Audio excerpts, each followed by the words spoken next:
So it's been a couple of months now since the 32 years had elapsed, and Dr. David Clarke and the disclosure team managed to finally get the release of one of the images from the Calvine incident, something that had been hidden from view for 30 years, and many researchers, me being one of them, thought that perhaps this was just folklore, fairy story, something that never really happened. So in the last couple of months I've been trolling through the internet like we do and seeing what information I can find. I've had many a conversation over the airwaves with David as well, and who's been very forthcoming with some very interesting information which I'll share with you shortly. But one of the things that came to my mind was that, yeah, I was beginning to think this has got to be a hoax. You know, there's no record of the aircraft activity. We've seen nothing of the type of technology that was bandied about in 1990 through to now to 2022. We've really seen nothing similar, or nothing being able to perform at such speeds, the hover, the takeoff at great speeds. And funnily enough, I was looking through some blogs, and I came across a quote from Dr. David Clarke himself, posted in 2021, that suggested that he was believing this was going to be a hoax. And I thought, that's a bit strange, isn't it, that really? Because, let's face it, David's had the photograph since 2020. Now, if he's saying it's a hoax in 2021, then did he know something at the time that was convincing him, or what's changed his mind, if you like? So spoke to David about it, and David said, yeah, well, actually, if you look, you know, this was a cut and paste job from a quotation of his back in 2020 prior to getting hold of the photograph. And like he said, at the time he'd been pretty convinced this was a hoax because there was no real meat on the bone. There was nothing but that horrible black and white photocopy to say the image actually ever existed. And then lo and behold, in August of that time, he actually got hold of the contact details for Craig Lindsay, put two and two together. And, you know, I sort of mentioned it'd be rather embarrassing if, you know, JARIC, the Joint Air Research Identification people, they've got the software and they've got some very clever people working for them there. Then we've got Andrew down at Sheffield and Hallam University who's worked with David on the disclosure team, and he came up with some pretty, you know, definitive reasons for this photograph to be a genuine photograph. So how embarrassing for them would it be that if it does, after all this expert analysis, turn out that they've been analysing a hoax? How does that work?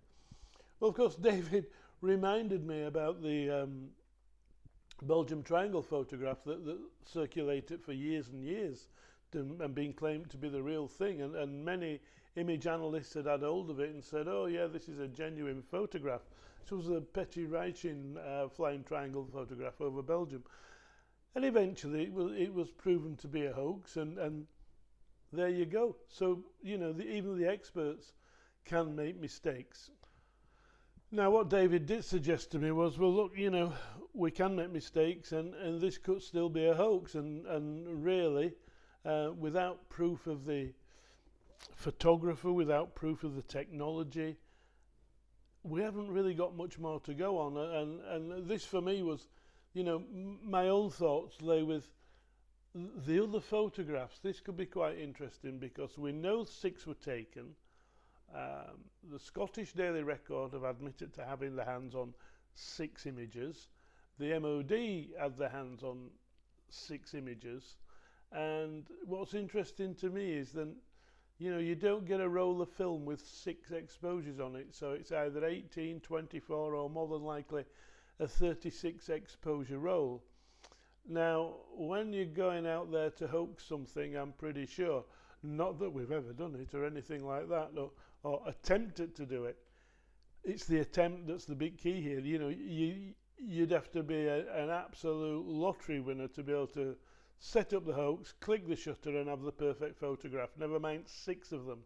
So don't forget there's 6 exposures here that's been seen that claim to show the object and show it in different parts of the image.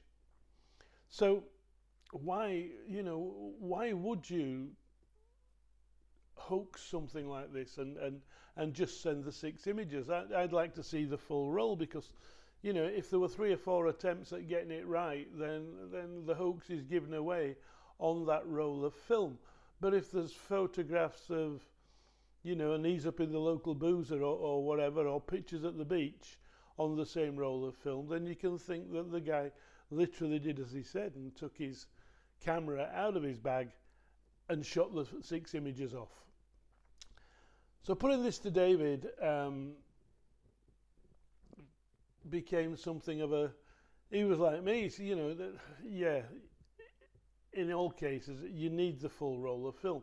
It's like UFO videos, you see them, you only see the UFO in the video, you never see where it come in and you never see where it went out, and a lot of the time that is the telltale down to mistaken identity, shall we say. But anyway, David went on to tell me and shared something with me, and I had to go back to him and say, look, I'm wanting to do an update on the Calvine image. Are you happy with me using what you just told me? And he said, yeah, absolutely. Now, during the investigation, now we can't name this next fella for obvious reasons. He's a defence intelligence officer. Now, you've got to trust Dr. David Clarke and his research and the quality of his research here, because anybody can come along and say, oh yeah, I'm a defence intelligence agency, I know this, I know that. Yes, but David checked him out and everything ticks the boxes. He is who he says that he is. Also, you recall in some of David's postings and what we've done earlier, on the back of the photograph that was given to Craig Lindsay, the photographer's name was written, right? So David has a name. Now, because it's never been released into the public, and this is one of the reasons behind the freedom of information not releasing the names in the UFO documents, because hence the extra 48 years tagged onto the file, which we all thought strange at the time, because the guys took it to the local newspaper, and they took it to a big newspaper, the biggest one in Scotland, to try and get the story out there. So they weren't shy at the time. David's told me he's been trying for a couple of years now to get hold of the name on the back of this photograph, and he's struggling. Whether it was given as a false name at the time, we don't know. But one person that David Clarke's been in touch with is a chef who used to work with these 2 lads in the summer of 1990. And he claims categorically that he saw the guys, straight after the incident.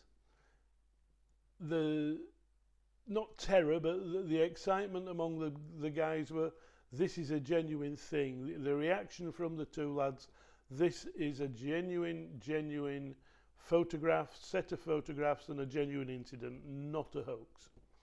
So that's one little tick in the box to give a little bit of credibility towards this photograph. But we go back to this defence intelligence officer. Now then, there's been a lot of speculation across the net what the 2 lads were actually doing out there, whether they were hiking, whether they were fly tipping, whatever they were doing. Well, this DI guy, not only has he seen the whole roll of film, he also claims that he knows exactly what they were doing, because the film shows this as well. And this could be one of the reasons why the lads kept a little bit quiet and decided against going public. Now then, they were out there poaching. Think on the chefs, Now poaching what? That's something I don't know. That's not being clarified to me. But how do we know they were poaching? Well, on the roll of film, prior to the UFO photograph or the object photograph, they're stood there with the kill.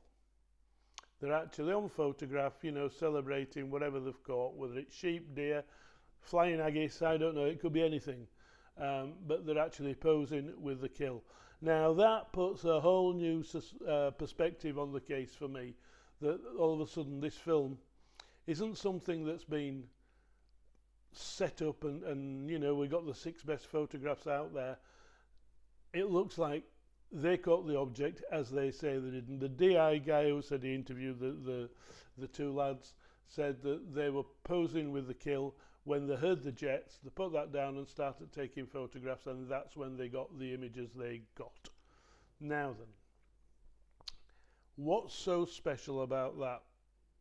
Well, it starts adding credibility to a similar case that I picked up on from a documentary that was made, well, it's last year, I believe, and it's Ross Coulthard, the Australian researcher and investigator who's, you know, he does quite a good job on the programs he's done in the past. And this was, you know, something that he took a year over, getting hold of certain witnesses and studying certain cases. The Wessel school case is on there, which again is another fascinating UFO event that happened, very similar to the one in South Africa, where the kids saw the object come down, witnessed in front of what, 20, 30 kids. They all sat down and drew it, and they all drew, yeah, the same object.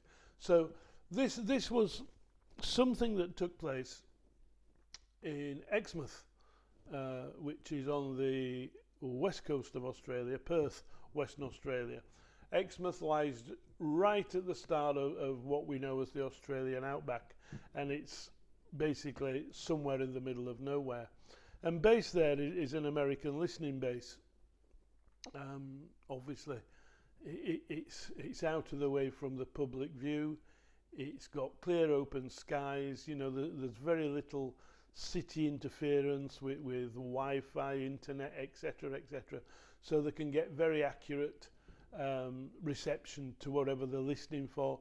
It was obviously during the Cold War, somewhere where they'd be talking to the nuclear submarines in the Pacific and all that business. Anyway, we've got at the time a young girl called Annie. What we saw was not a... Now that's been published, but for the actual use in the documentary, she was filmed sort of discreetly, you know, slightly off camera. This is 12, 15 months ago when this was done, and her surname was kept out of the story. But if you want to find her, she's on the internet these days. Anyway, not much happened in Exmouth, as you can imagine. It's somewhere out there in the middle of nowhere, as we've said. And on occasions, there'd be the odd get-together at the American Air Force Base or the American Listening Base. And Annie was attending such a party one particular night. And as the night got to the end, it was time to go home. And a couple of local federal officers who were also attending the shindig actually lived out back into Exmouth towards where Annie was, and they took her home. And one of the federal officers says to Annie, look out the window. And hovering alongside her was this diamond-shaped, she claims it, she describes it as a diamond-shaped object. She got a light formation on the underside of it, and this thing was hovering at the side of the car and keeping pace with them. What have we just seen, sort of thing? Anyway, the guys said, look, we're going to drop you. Dropped her on the edge of town. She was okay walking back home, and they went back obviously to the base to see what the hell was going on. Next day, in typical, you know, UFO story standards, they got a video. No uncertain terms. You didn't see anything. Nothing happened. Forget about this. And I mean, forget about it. Don't talk about it. So it's taken 30 years for Annie to come forward. And this wasn't related to the Calvine incident at all at the time.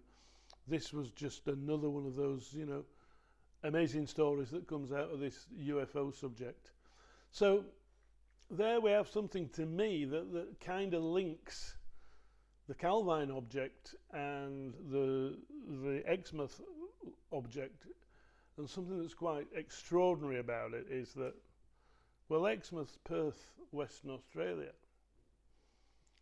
Calvine's nearest big city is Perth, Scotland. And it sort of went through my mind that, well, perhaps they programmed the wrong Perth into the damn thing in 1990 when it should have been out in Australia and it ended up in Scotland. Who knows? But also, you know, after the debacle, don't forget there was a rumpus between the Americans and the British governments and military, and there was a bit of a political incident. And we all recall the quotation, you know, take your toys out of Machrihanish, etc. Could it be that the whole operation was moved over to somewhere rather less populated than, although, you know, the Highlands of Scotland are sparse, you're only 50 miles away from anywhere at any one time. Take it to Australia, you're the length of Britain away from places, so there's a lot more room to experiment and fly your special craft over there. So that's sort of the breaking news, is the fact that this all, you know, it looks like the hoax is, you know, if you were going poaching, let's put the poacher's cap on, and you're driven out to the Calvine area, you're going to lug your equipment with you. If you've got a hoax on the hand, you're probably going to need models, frameworks, time to set it up. If you're going to do it just right, you have to carry that stuff all across the hills and wherever you're going. And they're not going to do it 100 yards away from the road, are they? They're going to get out of sight. If you're going poaching, you've got your poaching equipment, be it guns, be it whatever, be it something to move your killing. You know, if it's a deer, it's a deer. It's a fair old size, and you know, even a sheep, it's a fair old size. You've got to move it, and you don't want to be carrying models of UFOs and dead sheep or dead deer with you, do you?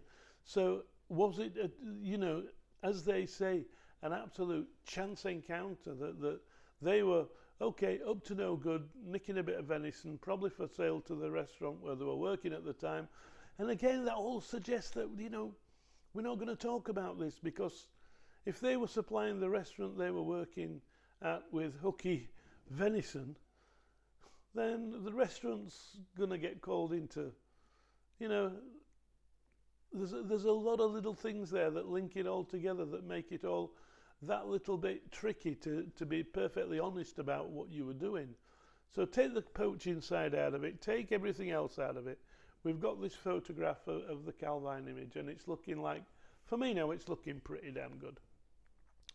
Now, something I will share with you on this, and it sort of links the two together, because I've been looking at the so-called hopeless diamond, which was a concept from the skunk works started back in the 70s. But there's actually quite a lot of information about this on the net, and a lot of suspicion that this was in fact Aurora. Maybe not. What is interesting is the way Annie described what she saw to Ross Coulthard. Ross Coulthard asked Annie to draw, to her best memory, what she remembered of this craft. And she drew the typical outline, and there's a few key points in there that sort of suggest similarities to the Calvine incident as well, the Calvine object. But Ross started to show her some images, and he brought up a plan of the hopeless diamond. And straight away Annie said, that's it. That is what I saw. Now, for some reason, in the TV documentary, the mixed footage of the stealth fighter, it looks nothing like that. The stealth fighter, you know, the stealth fighter's got a tail, it's got landing gear, it's got a cockpit. It's just a funny shaped aeroplane. The hopeless diamond doesn't have a tail, doesn't have a rudder. That's what's special about it, and that's what makes it very much, you know, a possibility that the Calvine image is something developed from that. There's also part of the tail section. When you look at the Calvine object, there's that little dart-shaped appendage on the edge of what could be a leading edge of a wing. It's difficult because of the exact position of the craft. If we could see the other images, get a little idea of some 3D, we might know. But if you imagine the elevators being in an up and down position, sort of like that. They give that dart effect. And you can see that. I've got some footage here going back 2002, I think it was, RAF Fairford. At the magazine, Graham and I used to get invited. We used to advertise the National Air Tattoos every year and give tickets away for the event. And we were invited to press day. And this was a particular special day because the stealth bomber Spirit was coming in, and it was actually coming in on the press day. And we were invited down there to see it, and also invited only half a dozen of us to bring video cameras with us as well to actually record the event, which we did. What was fascinating about that, and again sort of links into what we're talking about with the Calvine incident, is cut the story short, we were in the press area. Our host came to us and said, look, there's a minibus waiting for you. If you want to go down to the apron now, we'll take you down to watch the Spirit come in, and you can get some close-ups of it as it comes into land. Great stuff. We were driven down to this part of the runway, greeted by an American US Air Force officer who said, right, gentlemen, it's like this. You set your cameras up here, Spirit will touch down there, and it did, exactly where he pointed. He said, but I'm going to stand here. Once you get me in shot, stop filming, turn your cameras away, or I'll take your tapes off you. Yeah. What's the problem? He says, well, you can film the front end and you can film the sideways on, but we don't want you filming the back end. That's the sensitive part. Oh, okay, fair enough then. This is what we've been asked to do. This is what we'll do. And we did. And sure enough, Spirit came down. It did a couple of circuits of the airfield before it touched down. It touched down within a foot of where he said it was going to touch down. And sure enough, as soon as the back end of it came into view, stop filming. Boom.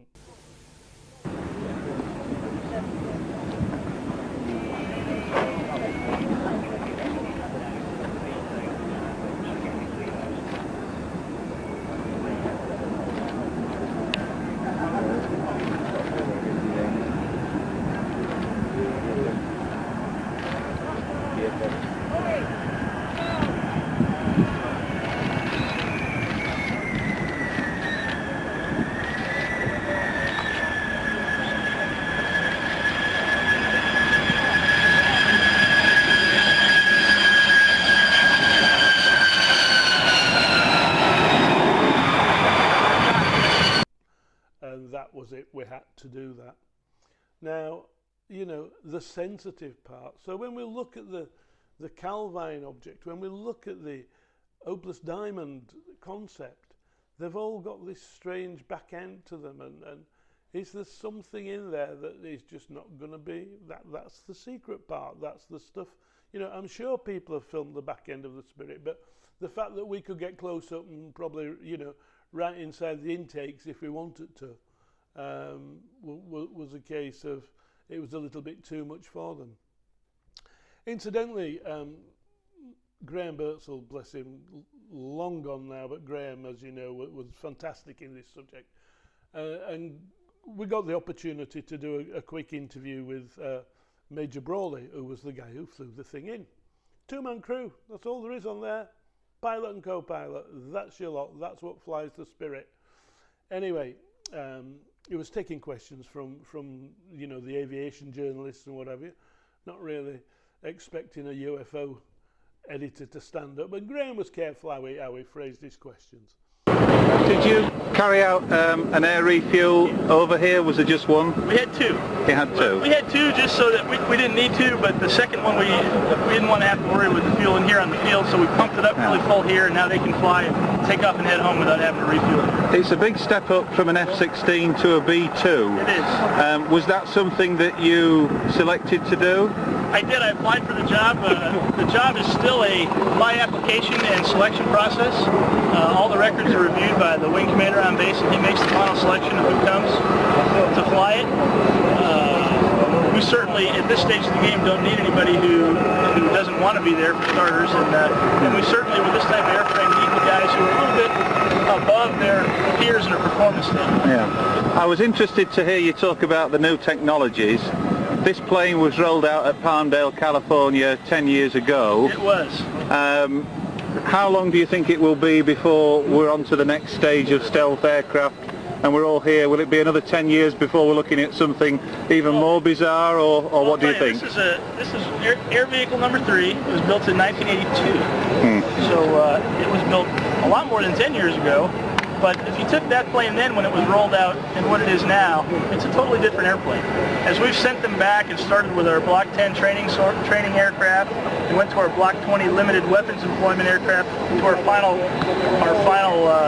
full operational capable aircraft, they go back to Palmdale and they get totally stripped out. It's a totally different airplane. So as technology has advanced, the airplane has kept up with that advancement. Because you'll appreciate where my question's coming from. There's all kinds of weird and wonderful rumours coming out of Nevada and California about the next generation. Yes, and do you ever hope to fly one of these things if they exist? It would be great. Thank you. But the one thing Graham did ask was, did you refuel mid-air? And Major Brawley said, yes, we did actually. We topped it up on the way in, and we actually refueled twice on the way from the States, and we shall be topping it up on the way out, just so we don't have to worry about the fuel on the ground down here. So, you know, you're at one of the UK's biggest air bases. They've got plenty of fuel there that fly aircraft from all over the world, refuel at Fairford, but not the B2. So what's going in there? You know, is it some sort of snake oil? So we've got the sensitive back end of the aircraft, and we've got the sensitive fueling issues, which I found quite intriguing all the way along. It was something different. And just to finish this off, I think something that came to my mind again, this is probably 20 years old, maybe not quite 20 years old, this little clip of footage I've got for you. And this is the B2. And we've heard all the talk about the Tic Tac UFOs. Well, look at this from 20 years ago. It's a B2 taking off, and just watch what follows it. We'll see you next time. Bye now.